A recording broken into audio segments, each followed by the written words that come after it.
it's because we feel that people haven't understood that there's actually a spiritual connection and all the things that are happening in terms of the world around us in nature and the environment. And so we're again reminding people that we're responsible to see, and we've made things happen the way they are. But once we understand that, it's not a pessimistic approach at all, but we then know what it is we have to do and how we can make a difference to what's going on here in the world.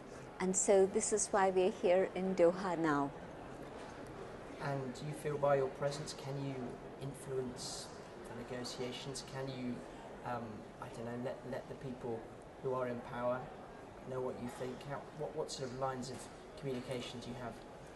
Probably it won't impact the people who are around the negotiating table.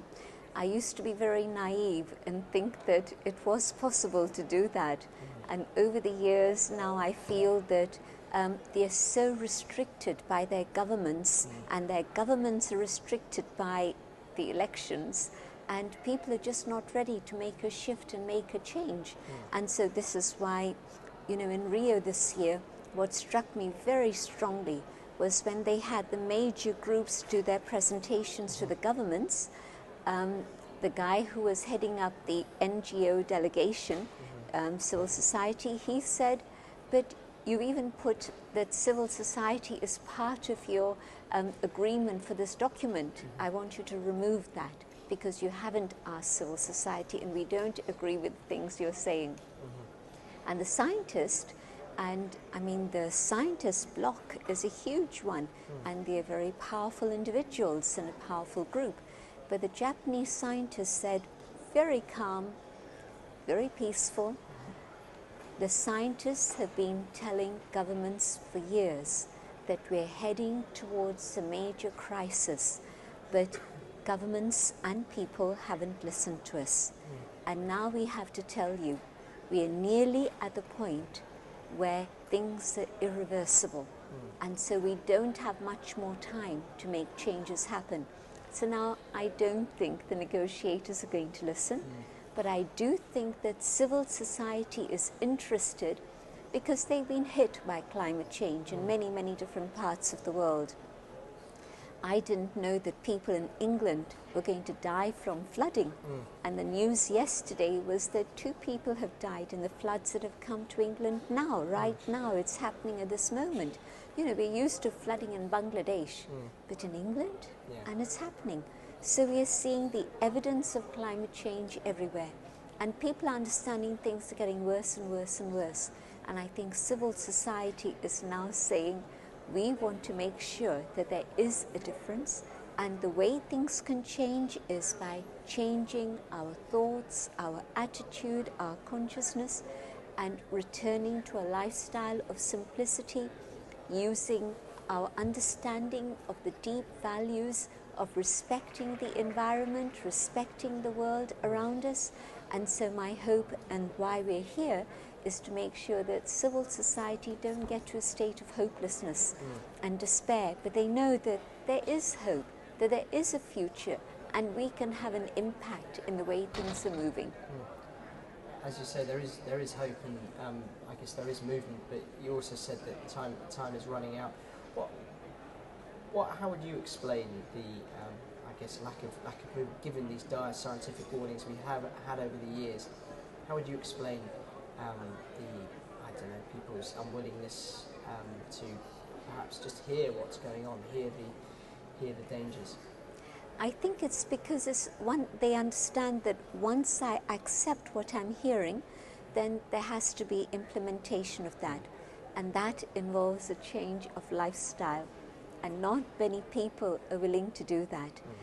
Individuals find it quite difficult to contemplate, to think about changing their lifestyle. People in government know that if they impose restrictions, then there's a question mark about whether they're going to get their votes at the next election. And so there's a general resistance.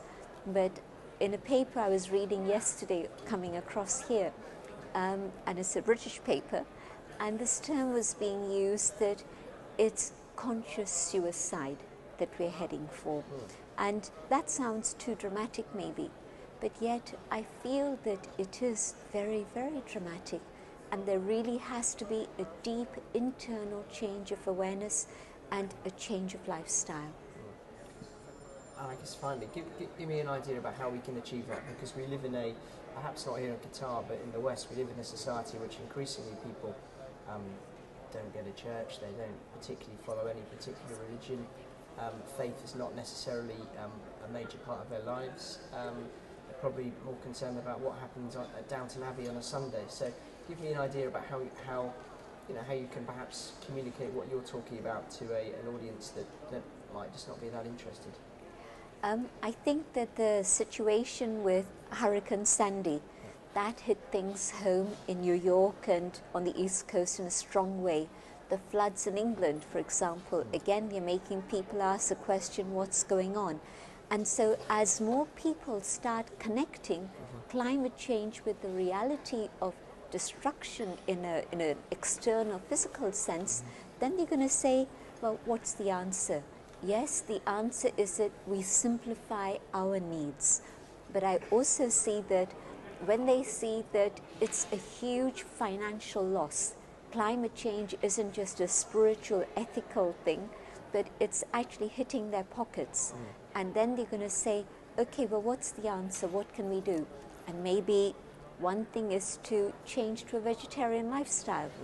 And I know that that might be asking a lot of people, but maybe they begin with saying, okay, one day a week, let me be vegetarian.